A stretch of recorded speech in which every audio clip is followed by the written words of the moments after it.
Alright, what's up? Welcome to the first Luke to Duke tutorial. For this tutorial, I'm going to show you how to make a cool Benny Benassi sounding sawtooth synthesizer. Here's a preview of it.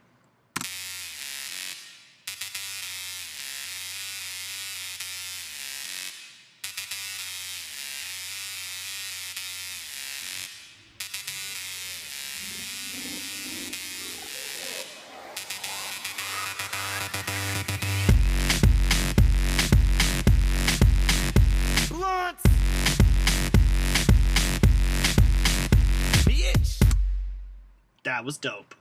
Let's find out how to make that sound. Here we go.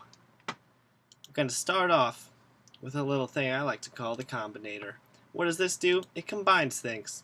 So we're going to create a bunch of different devices in here, and they will be combined into one easy to save combinator. First thing you're going to do, make a mouse drum. And that's it, you're done. I'm kidding, you're not done. You have the first patch that loads up, which is probably going to be this, or something weird. It might be the initialize patch, but first thing you want to do is initialize the patch so it's just the blank mouse drum. You literally just have a sine wave. So now, change that sine wave to a sawtooth 16 wave. And that should sound like this, which is pretty dope, but it's not exactly what we're looking for. First thing you want to do is turn the motion down.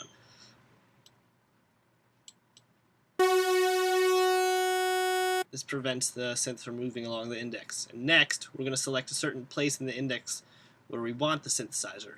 For this synth, it's going to be index of 41. So that sounds pretty good. Also, we're just going to drop the octave down to 2, because it's a bass. Cool. Max out the decay and sustain here. Next up, we're going to activate the shaper. No idea what this really does. It does. I just know it sounds cool, so we're going to put it on saturate and amount 79. That sounds cool. Alright, filter A, take it off the envelope, I guess, and just crank that filter all the way up. Alright. So that's sounding pretty close, but we've still got some work to do. The cool thing about this bass in the song preview that I just played is that it modulates the shift. And we're going to do that using the modulator. First up, we're going to take the shift, modulator A to shift, down to 50. And you'll see what this does. That sounds awesome, doesn't it? But this waveform is not exactly what we're looking for. We want it to go like brah, brah, brah. So choose waveform number 9, I think it is, the curve. And that's exactly what it'll sound like. So now we're going to just sync the rate to the tempo. Oh, by the way, this is at the track preview I played you was at 110 beats per minute. So tempo sync, rate 1/8, and we don't want it to repeat like that, so we're just going to activate this one-shot button, which makes it only modulate once. Dope. Next thing we're going to do is work on the vocoder. So you're going to want to create effects. Vocoder, Lucky Date does this in his presets. It really does change the sound a little. When you first do it, you're not going to hear anything. You know why? Because you're in vocoder mode. That's the wrong mode. Change it to equalizer mode.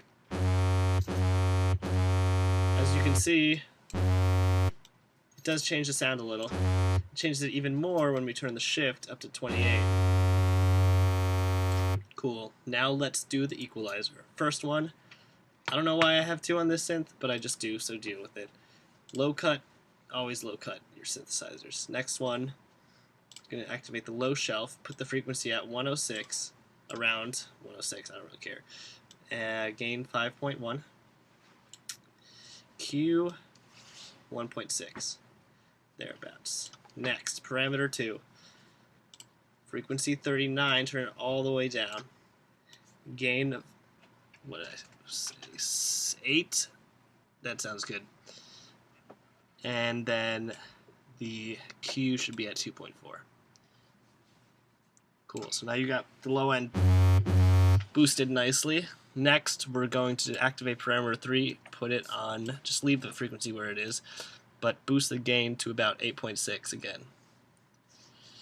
And put the Q at 2.8. It's going to boost the mids. Sounds a lot better like that. And high shelf now, we're just going to activate that frequency all the way down and put the gain to 7.4 or nearby, and the Q to 2.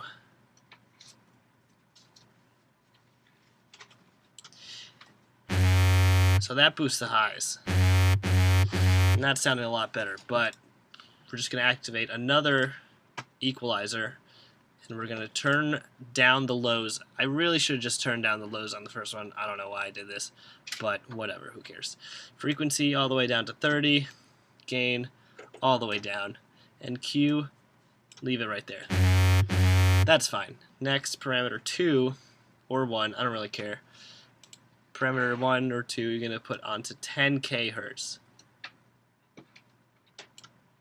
Gain 6.9. Or 7, I don't really give a fuck. Q 1.3, you're going to widen up the area that it's boosting.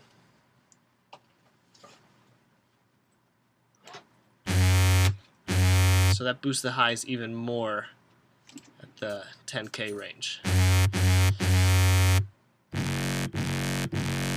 So that's pretty close to what I had before, but the final touch, you're going to want to add a little bit of reverb to just the high end. So create RV7000 advanced reverb, and at first it's going to be all the way wet. So just turn the dry wet down to let more of the dry signal through. That sounds pretty boss, but we really don't want the low ends to be reverbed. So you're going to activate the remote programmer here. Go to EQ.